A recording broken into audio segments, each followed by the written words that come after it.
Finally, it's finally here. 1997's Final Fantasy VII is oft regarded as one of the greatest games in history, and it's many Final Fantasy fans' favorite game in the series. Because they never played 6. Oh, what? Like you know. So it's no surprise that fans were clamoring for a remake. In the early 2000s, Square announced a remake of FF7 on the PS2, but it was cancelled due to how much content would have to be cut with the graphical upgrade.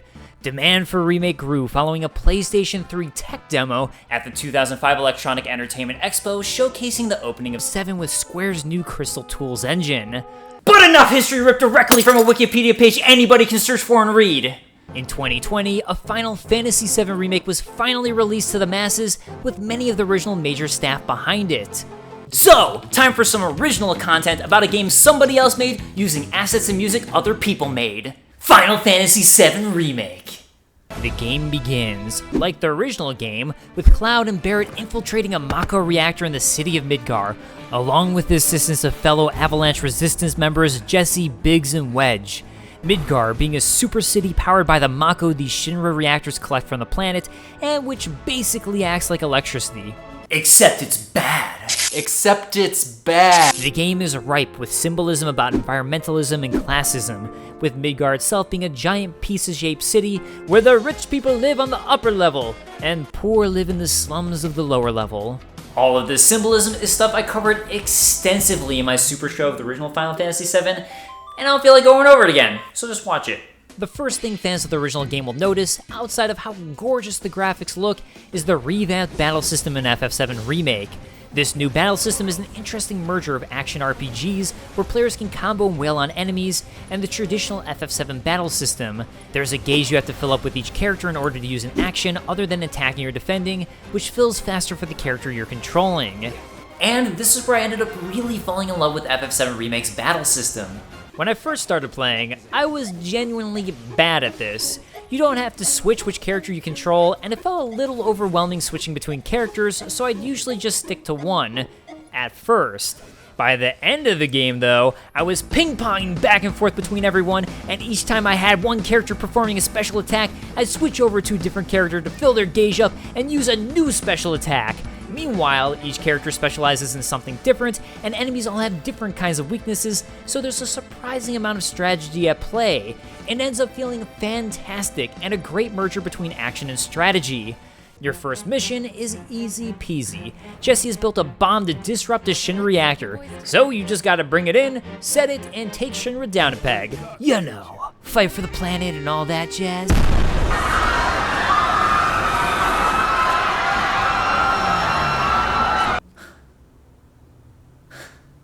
Jesse! So, as it turns out, Shinra has hidden cameras everywhere, and has put you on a new reality show titled Screwing with Avalanche. On this show, Shinra purposefully takes your baby explosion that's a minor inconvenience to them and makes it look like a horrible terroristic attack that truly affects the lives of the everyday person. I'm telling you all, Reactor 1 was an inside job. If you look at this footage here, and here, when you zoom in, you can clearly see that there's a Moogle in one frame, but not the other. The Moogle Emporium! Hey, what are you doing in my room? How'd you get in my house?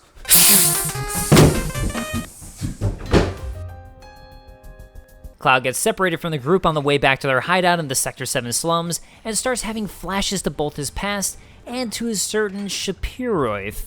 And if you don't know who Shapiroith is, well... Dun-dun-dun-dun. When I was a kid, the first time I played this, my friends and I thought that we didn't know how to pronounce his name. For some reason, we just didn't read it right, and we thought it was Shapiroith.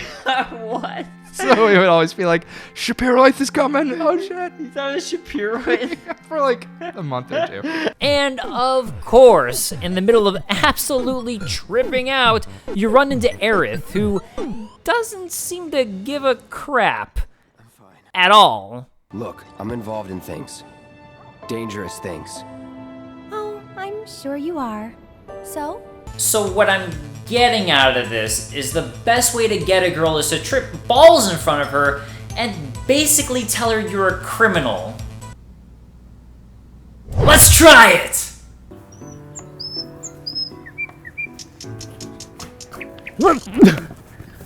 Dave, what are you doing here? Hey girl, I do things, bad things. What are you talking about? I'm in a gang. I kill people all the time.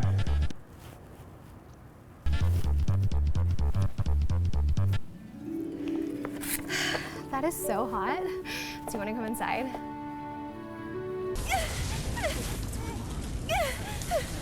Oh, she's crazy too.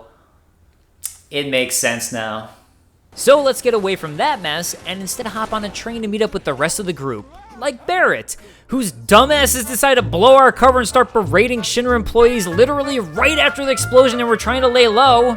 We will not submit to intimidation or violence, but work together for peace and prosperity.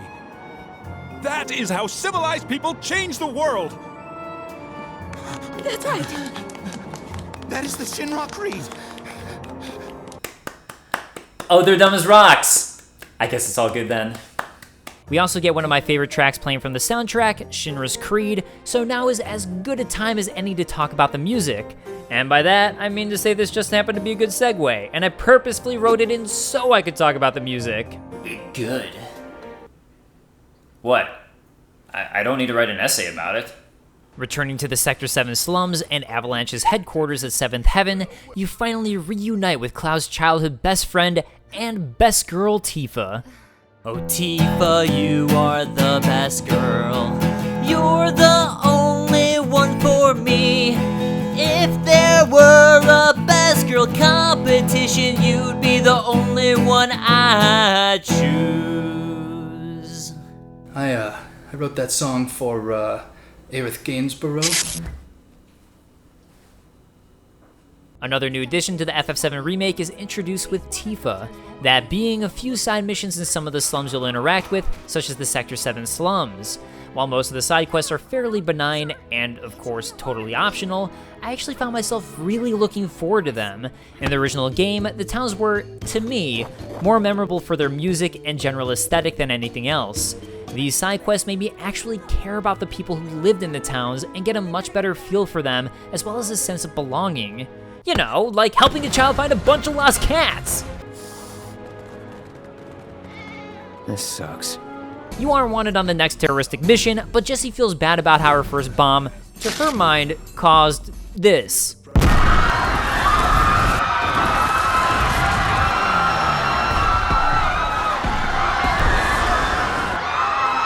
So she asks you for help finding new materials to make a less impactful bomb.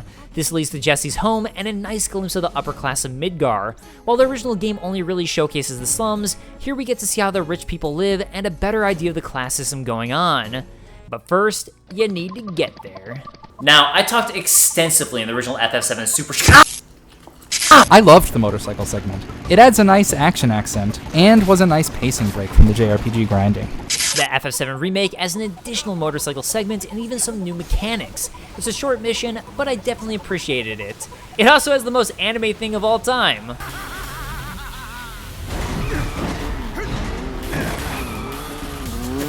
Having children? Is that you? But all in all, it's a fairly quick segment and soon you'll make it to Jessie's home. Your new mission is to sneak into Jessie's home, steal her father's ID so Jessie can break into a Shinra plant for the bomb materials, all while Biggs, Wedge, and Jessie distract Jessie's mom by eating her home-cooked pizza, which leads to another important aspect of the remake. In the remake, side missions like this lead you to learning much more about the minor side characters and their plights, and therefore caring far more about them. Jessie was about to have her big break as an actress, starring in a role as the princess at the Gold Saucer, before her life was completely disrupted by her father contracting Mako poisoning, and she returned home to care for her family. Biggs was a teacher at the Sector 5 slums Leaf House before leaving it behind to fight for the cause. Wedge comes across as the thoughtful, happy, and kind one, but who's actually deep down self-conscious about his weight and his ability to truly help Avalanche. And Cloud doesn't get to eat any pizza, which makes him moody and frequently lash out. If only someone had thought to share some pizza with him, Jesse! Also, anyone else find it weird that Jesse's mom decided to serve everyone pizza on the top plate of Midgar, when we all know that Midgar's nickname is the Great Pizza in the Sky? Jesse's mom is the true head of the upper echelon, keeping the lower class down with pizza. But pizza doesn't make itself. Someone has to put together the cheese, tomato sauce, and bread. And where do those ingredients come from? That's right! Tomato sauce primarily came from Mexico before Spaniards brought it to Europe. And what's in Mexico? You know it! Tolon, the port city, and one of the last cities built by the Mayans. And if you know the Mayans, which you do, you know that they were ruled by a king who had a semi-divine status and was thereby the mediator between the realm of the gods and that of mortal men, just like Shapiroith. What I'm trying to say. And I don't think you need me to put the pieces together for you. As it's right in front of you, is that Jesse's mom is Shapiroith. Unbelievable. Get out! So you steal Shapiroith's husband's ID and soon have the new bomb materials. And as fate would have it, quite literally actually, Jesse is badly injured the next day by Whispers, who are the arbiters of fate, and therefore Cloud takes Jesse's place to go on the new bombing mission. Also, we need to talk about the Whispers for a moment. As much as I genuinely love the FF7 remake, these Whispers of Fate were added to the game, and for my money, are one of the dumbest additions. You see, the writing of the new game is slightly different, with the characters' dialogue more realistic and better written. But now when the writing naturally leads the characters to do something different from the original game, these Whispers of Fate show up and completely shoehorn plot from the original game, even injuring, saving, or killing characters in crucial moments. And I'm not saying it's personal because of what happened earlier. What do you say we, take this inside? I say, yes. What? Are you coming? Yeah, of course I'm trying to! What the? Why? What is happening? I don't know! Of all times! Come on! It's just not good writing, whatever the justification is. So anyways, the original game sees Cloud, Tifa, and Barret traveling together to blow up another Maka reactor. So, of course, you do the same thing in this game thanks to the Whispers. Your initial cover traveling by train is blown though, so you're forced to go the long way on foot. You want to keep going this way, you best explain yourself. This is a JRPG. I'm looking for random items, you moron! In typical JRPG fashion, and really most video games, I have a saying that going the wrong way is the right way, because you never know what secret items you'll find, so it's always better to go the wrong way first. The thing about FF7 Remake though is... Not that way. Down the ladder, dummy. Hey, Cloud, where are you going? Wrong way, Cloud. The hell you off to? Don't tell me. You lost. You've had your fun. Now let's go back. The game's pretty linear. While every so often I would find a goodie, more often than not I'd end up derailing my playtime by a good 5 minutes, going the completely wrong direction and not finding anything. I don't really know what the moral of this story is, it's just a thing that happened in this game. Eventually, despite all my constant derailing, I did finally make it to Maka Reactor 5. Attempting to blow this one up, Cloud, Tifa, and Barret learned that President Shinra and Heidegger, the head of public safety for Shinra, know about everything you're doing and are the ones who have been making your explosions far more extreme, so they make Avalanche look even more like terrorists and blame you for everything. One big boss battle later, and Cloud sees himself falling from the reactor down into the slums, and just happening to crash through a church where Aerith gathers flowers. Now, as a recap, this injured Jessie's leg so much she couldn't support her weight anymore. Meanwhile, Cloud falling from basically the top of a plate and crashing through the roof of a church resulted in him not only being fine, but also battling a top-level Turk in the matter of minutes. yeah, that makes sense. Oh, and the Turks are basically the CIA of Shinra and highly specialize in espionage and fighting. They're trying to kidnap Aerith for some reason, so you help her escape. Because they work for Shinra, and Shinra is bad, and Aerith's a cute girl, and cute girls are good. Aerith attempts to lead you back to Sector 7 when you run into Best Girl Tifa. Tifa is being escorted to Wall Market in Don Corneo, a mafiosa-esque dude who's a leader in the underworld. And in attempting to save her, you reach the most integral part of the game in Wall Market. Wall Market! Land of the Honeybee Inn, squat-offs, and fighting an actual house! You'll find plenty of attractions, like getting gang-banged.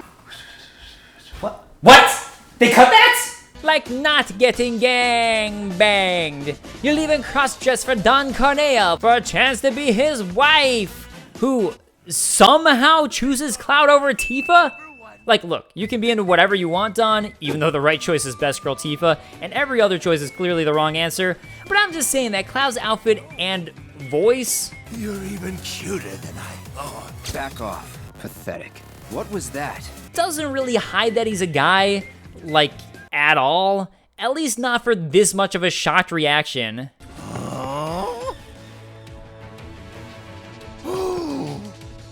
Anyways, Corneo manages to trick everyone and drop them into the sewers, but only after revealing a crucial piece of information. Shinra is planning on dropping the plate over the Sector 7 slums, murdering every innocent civilian on the plate and under the plate, and blaming Avalanche for it. So, that's bad. Better get back to try and stop it and save everyone. Let's get at it. Hey, you don't believe that crazy story of his, do you? Shinra wouldn't sacrifice a whole sector just to take out Avalanche, would they? Maybe? So, let's make a move. It's gotta be a trick. There's no way they'd go that far.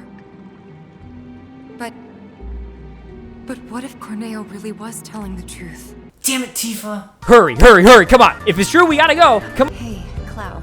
Destroying a whole chunk of the city Hey, just to you get back don't to believe that crazy story of Tifa's still best girl.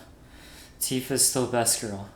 Tifa's still best. After a slog through the sewers and excellent graveyard of the remake, you do finally reach Sector 7 while Avalanche and other resistance fighters are risking their lives to prevent Shinra and the Turks from dropping the plate.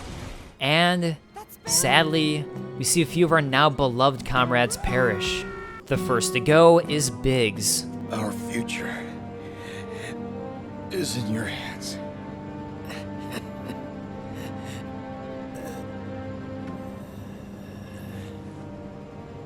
Shortly followed by Jessie, who kinda had it coming because she never gave you a pizza. You owe me a pizza. I had it coming. Tell it like it is, Cloud.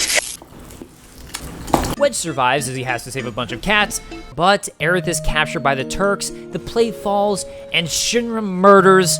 Well, if there's 8 sectors plus Sector 0, which is in the middle, that makes 9 total sectors, so choose a number between 1 and 9, multiply that by 2, add 5 to that, multiply that result by 50. If you already had your birthday this year, add 1,747. If not, only add 1,746. And now's the crazy part. Subtract your birth year from the results, and bam! You get a 3-figure number. The number you chose initially, followed by the age you were when FF7 originally came out in 1997. And that's magic. Oh, and it's 1/9 of the population that Shinra murdered, roughly. So now that Shinra murdered all of Sector 7 and has captured Aerith, only one thing to do: break into Shinra headquarters, bust out Aerith, and teach them a lesson. After grapple hooking your way up the fallen plate and almost dying, you'll have the choice of infiltrating the main Shinra building in Sector 0 by either going up 59 flights of stairs, or simply taking an elevator. But here's the thing. If you go up the stairs, there's a hidden elixir. Worst route ever. Wait, there were no items? Through all of this? I feel personally attacked. Elixir. Okay, so you're finally at Shinra headquarters.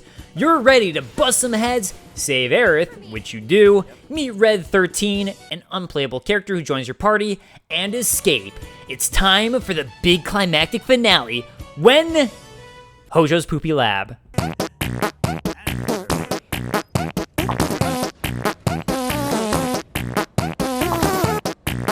This is the absolute worst case of the FF7 remake destroying the pacing of the original game. You see, at this point in the game, you've climbed to the top of Shinra headquarters to rescue Aerith, and you're supposed to be going through the big escape scene where you try to get out alive, maybe even take down some Shinra bigwigs with you. everything is ramped up and exciting. But the remake went, no. What if instead we had a 2-hour slog of a dungeon with nothing that adds to the story right when you just want your big finale moment? You know, a moment where you end up witnessing Shapiroth murder President Shinra, then turn into a giant hentai monster you have to battle, all before turning out to be some clone? What? Okay, I don't know what's going on with that either. A moment where you end up facing off against Rufus Shinra, President Shinra's son and now the new leader of Shinra, while also locked into a crazy battle against a giant gun turret guard tank? This straight up anime nonsense happening?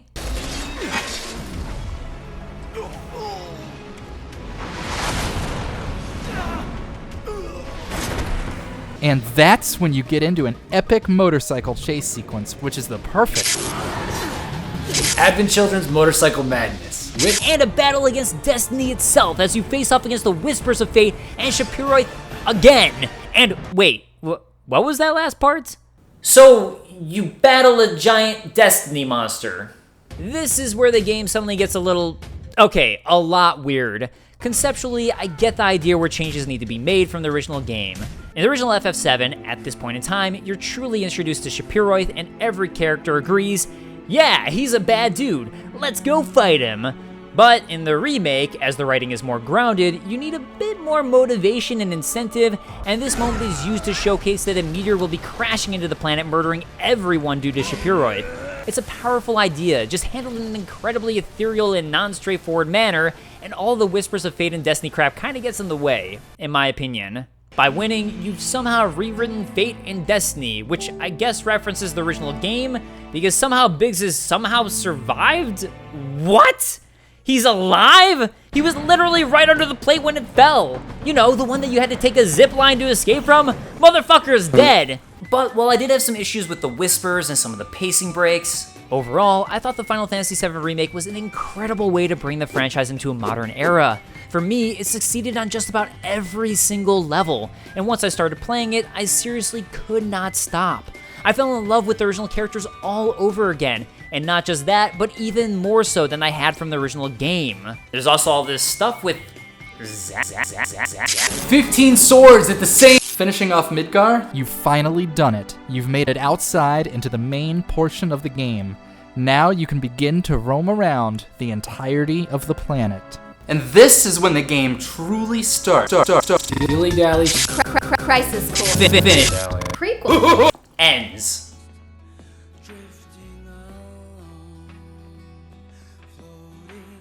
Thanks for checking out this episode. The amazing thumbnail was created by Alan at Lightring Design. He also has a really good YouTube channel, VG Elucidator, I highly recommend. And if you like this video, I'm sure you'll like his content. Thanks to my friends Matt Newman, Sam Sher, and Katie Marie Garland for appearing on this episode. A huge thank you to all my patrons this month. Sorry to keep y'all waiting. This month in particular, I'd like to thank David McGrath, Chris Fry, and Jason Buck. Also, make sure to check out Katie's content. She's a part of the sketch group Just Giggle It and a great actress. And I'll see you guys next time. Peace.